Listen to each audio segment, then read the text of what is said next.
monde entier fait, et a toujours fait du mariage homosexuel une parade. Mais, que nous enseigne la parole de Dieu, la Sainte Bible sur ce sujet?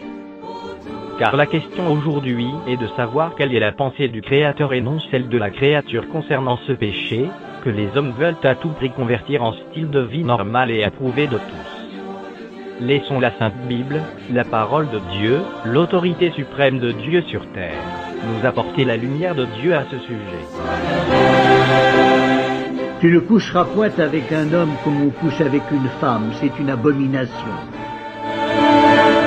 Si un homme couche avec un homme comme on couche avec une femme, ils ont fait tous deux une chose abominable, ils seront punis de mort, leur sang retombera sur eux. Les deux anges arrivèrent à Sodome sur le soir, et Lot était assis à la porte de Sodome.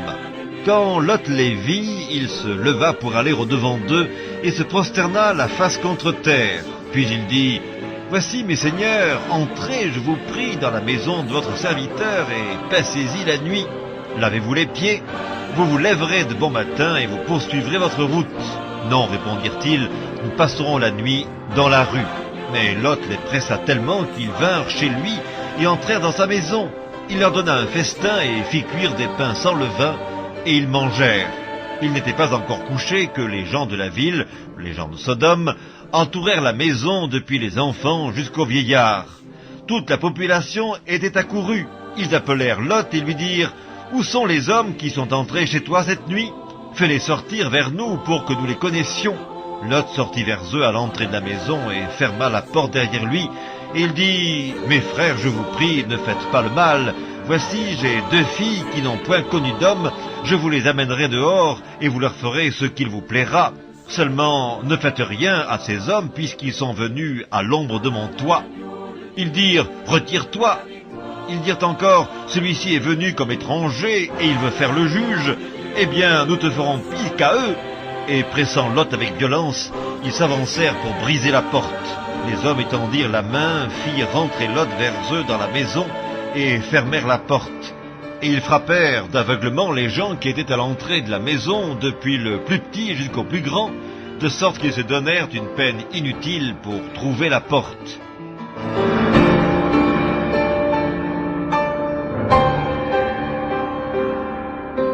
Il y eut même des prostituées dans le pays. Ils imitèrent toutes les abominations des nations que l'Éternel avait chassées devant les enfants d'Israël. Il ôta du pays les prostituées, et il fit disparaître toutes les idoles que ses pères avaient faites. Le jugement de Dieu sur les générations précédentes et futures qui se sont livrées, et qui se livreront à ce péché d'homosexualité.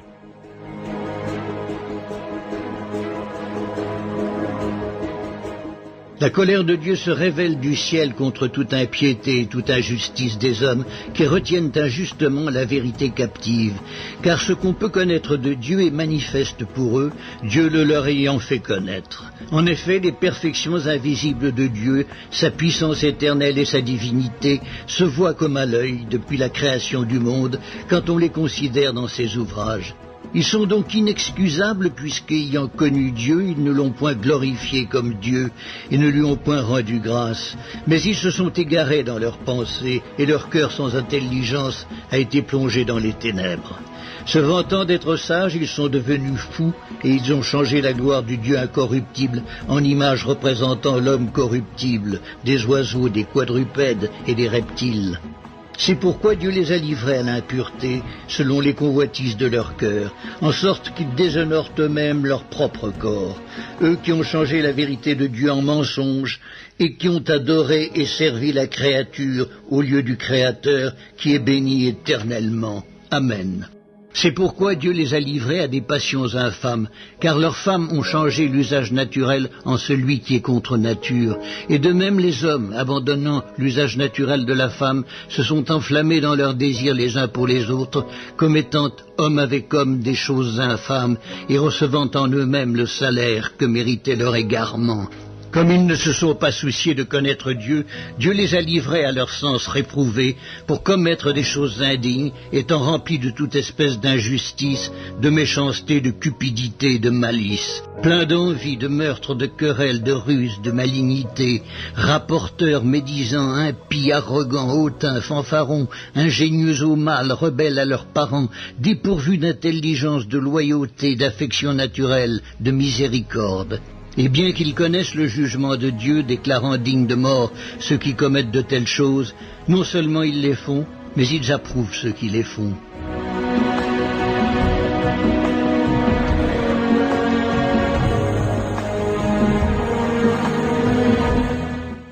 S'il a condamné à la destruction et réduit en cendres les villes de Sodome et de Gomorrhe, les donnant comme exemple aux impies à venir, et s'il a délivré le juste Lot, profondément attristé de la conduite de ces hommes sans frein dans leur dissolution, car ce juste, qui habitait au milieu d'eux, tourmentait journellement son âme, juste, à cause de ce qu'il voyait et entendait de leur œuvre criminelle. Le Seigneur s'est délivré de l'épreuve, les hommes pieux, et réservé les injustes pour être punis au jour du jugement. Que Sodome et Gomorrhe, et les villes voisines, qui se livrèrent comme eux, à l'impudicité, et à des vices contre nature, sont donnés en exemple, subissant la peine d'un feu éternel. Ce qui arrivera du temps de Lot, arrivera pareillement. Les hommes mangeaient, buvaient, achetaient, vendaient, plantaient, bâtissaient. Mais le jour où Lot sortit de Sodome, une pluie de feu et de soufre tomba du ciel et les fit tous périr. Il en sera de même le jour où le Fils de l'homme paraîtra. Mais, eux, semblables à des brutes qui s'abandonnent à leur penchant naturel, et qui sont nés pour être prises et détruites, ils parlent d'une manière injurieuse de ce qu'ils ignorent, et ils périront par leur propre corruption, recevant ainsi le salaire de leur iniquité. Ils trouvent leur délice à se livrer au plaisir en plein jour. Hommes tarés et souillés, ils se délectent dans leur tromperie, en faisant bonne chère avec vous.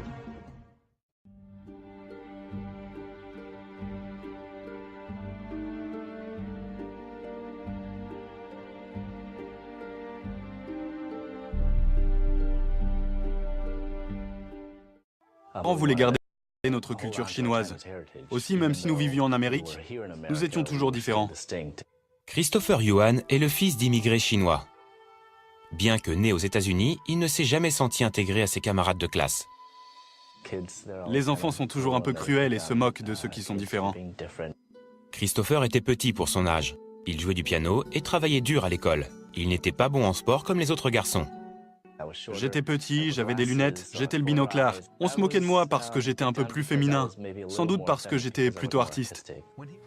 Christopher avait 9 ans lorsqu'il vit de la pornographie chez un ami. C'est alors qu'il s'est mis à penser que peut-être il était différent. Ces images ont réveillé quelque chose en moi dont j'ignorais la présence. J'ai aussi remarqué que j'étais attiré par les images des deux catégories, hommes et femmes. Il décida de garder ses impressions secrètes, espérant les voir disparaître. Ce ne fut pas le cas. Tous ces sentiments bouillonnaient en moi, mais je les gardais toujours cachés. Pourtant, je me disais qu'il fallait que je les exprime. À 20 ans, Christopher se mit à fréquenter des bars gays. Je faisais tout ça en secret, derrière le dos de mes parents, et même à l'insu de mes amis. Cependant, j'étais de plus en plus actif sexuellement. Lorsqu'il quitta la maison pour aller étudier la dentisterie, il décida de ne plus rien garder secret et de vivre pleinement son homosexualité. J'ai eu l'impression que je pouvais vraiment m'exprimer et explorer qui j'étais. Explorer tous ces sentiments que j'avais gardés si longtemps enfouis. Puis, un jour qu'il était chez lui, il parla de sa sexualité à ses parents. Les mots ne pouvaient pas suffire à décrire ce que j'ai ressenti lorsqu'il nous a avoué qu'il était gay. J'ai eu honte. Je me suis sentie trahie, rejetée, dévastée, remplie de tristesse. Ma réaction a été celle d'un total désespoir. J'avais abandonné tout espoir. Tous deux se mirent à prier pour leur fils. Celui-ci, étudiant en dentisterie la journée, ne faisait que plonger davantage dans l'homosexualité et la drogue durant la nuit. Je voyageais un peu partout dans le pays, me droguant et vendant de la drogue, ce qui fait que je ratais de plus en plus de cours. Je m'imaginais que je pouvais vivre une double vie, ma vie d'étudiant et ma vie de drogué, sans que l'une interfère sur l'autre. Il ne fallut pas longtemps pour que ces deux mondes entrent en collision.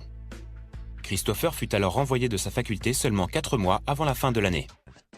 Après avoir été renvoyé, je me suis entièrement adonné à cette vie dans la communauté gay. J'ai aussi fait ce que je savais faire de mieux, revendre de la drogue.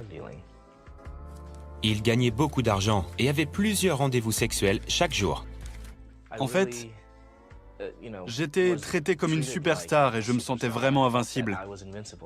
J'avais l'impression d'être moi-même Dieu.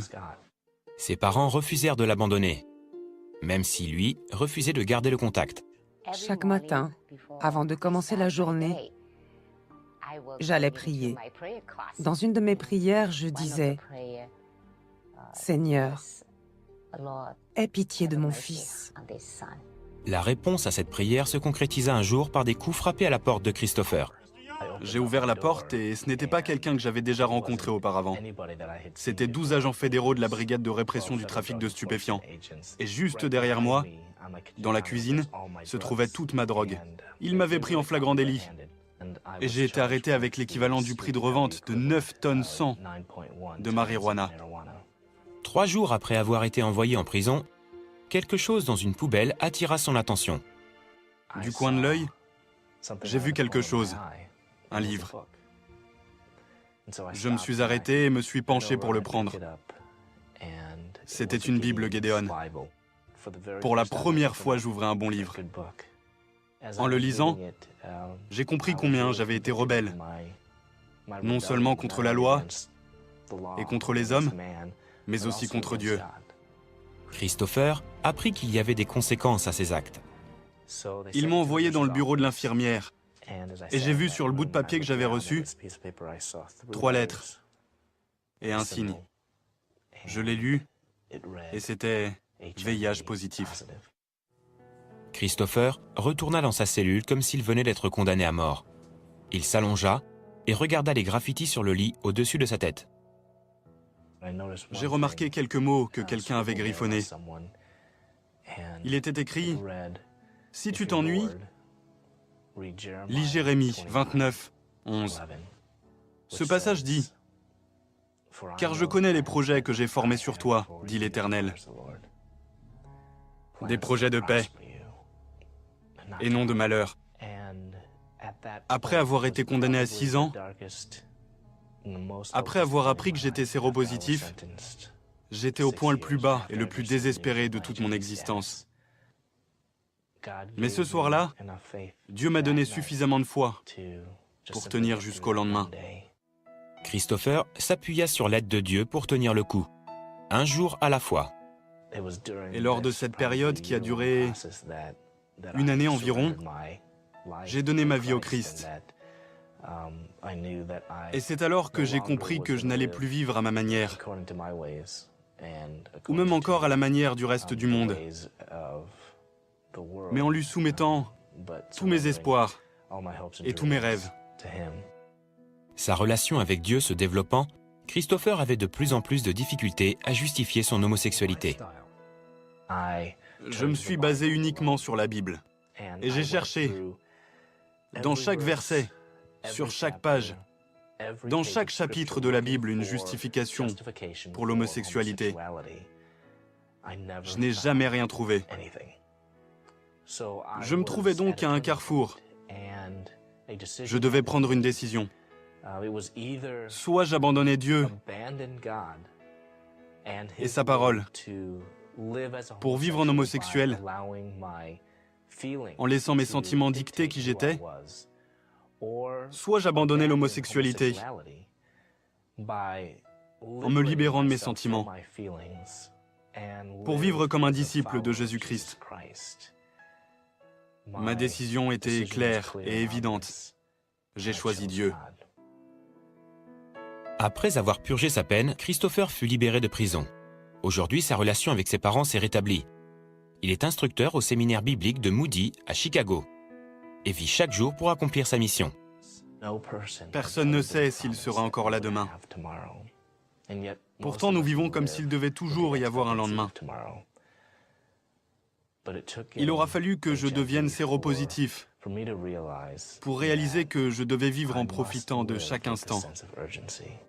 Et Christopher ne se définit plus par sa sexualité. Mon identité en tant qu'enfant de Dieu doit être en Jésus-Christ seul. Ne vous focalisez pas sur vos sentiments, ne vous focalisez pas sur votre sexualité. Focalisez-vous plutôt sur une vie sainte, sur une vie de pureté. Être chrétien n'est pas chose facile. Je peux toujours avoir des luttes, mais Dieu m'a donné sa grâce. Dieu a eu la victoire sur la croix, et bien que je puisse encore avoir des luttes, je ne suis plus enchaîné à présent.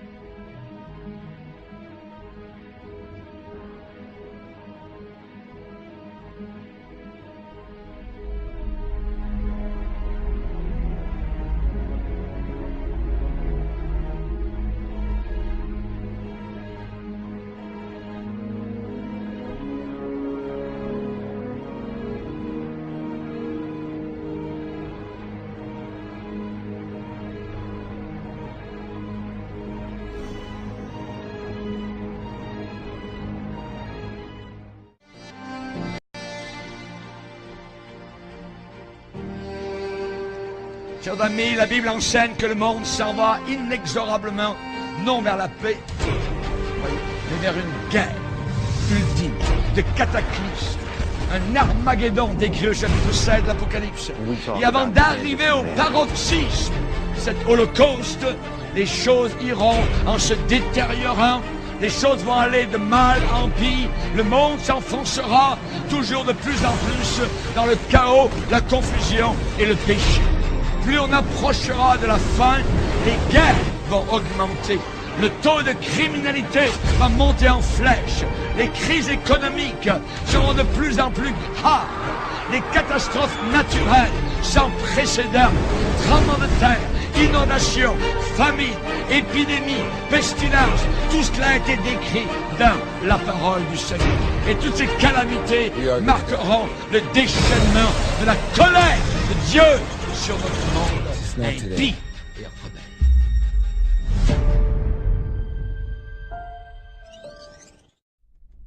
Quelle est la volonté de l'Éternel Dieu créateur, notre Seigneur et grand Dieu incarné Jésus-Christ?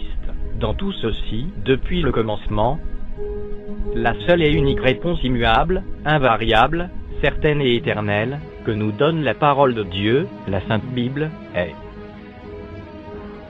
un homme pour une femme, dans le mariage. Ceci est la position éternelle de notre Créateur Jésus-Christ.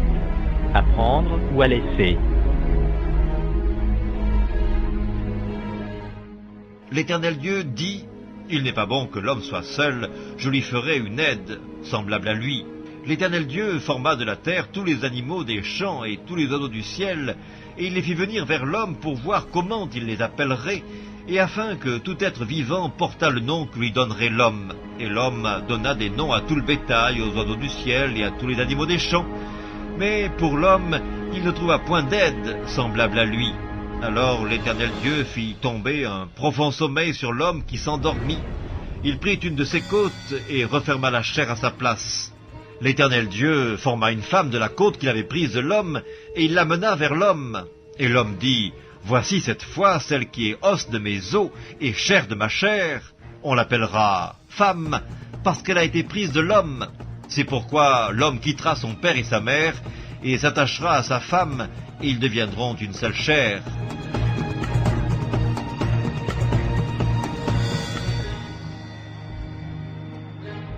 Il répondit, « N'avez-vous pas lu que le Créateur, au commencement, fit l'homme et la femme et qu'il dit, c'est pourquoi l'homme quittera son père et sa mère, et s'attachera à sa femme, et les deux deviendront une seule chair. Ainsi ils ne sont plus deux, mais ils sont une seule chair. Que l'homme donc ne sait pas ce que Dieu a joint. Pour ce qui concerne les choses dont vous m'avez écrit, je pense qu'il est bon pour l'homme de ne point toucher de femme. Toutefois, pour éviter la pudicité, que chacun ait sa femme et que chaque femme ait son mari. Que le mari rende à sa femme ce qu'il lui doit et que la femme agisse de même envers son mari. Je suis venu comme une lumière dans le monde, afin que quiconque croit en moi ne demeure pas dans les ténèbres. Si quelqu'un entend mes paroles et ne les garde point, ce n'est pas moi qui le juge, car je suis venu non pour juger le monde, mais pour sauver le monde. Celui qui me rejette et qui ne reçoit pas mes paroles a son juge. La parole que j'ai annoncée, c'est elle qui le jugera au dernier jour. Car je n'ai point parlé de moi-même, mais le Père qui m'a envoyé m'a prescrit lui-même ce que je dois dire et annoncer. Et je sais que son commandement est la vie éternelle. C'est pourquoi les choses que je dis, je les dis comme le Père me les a dit.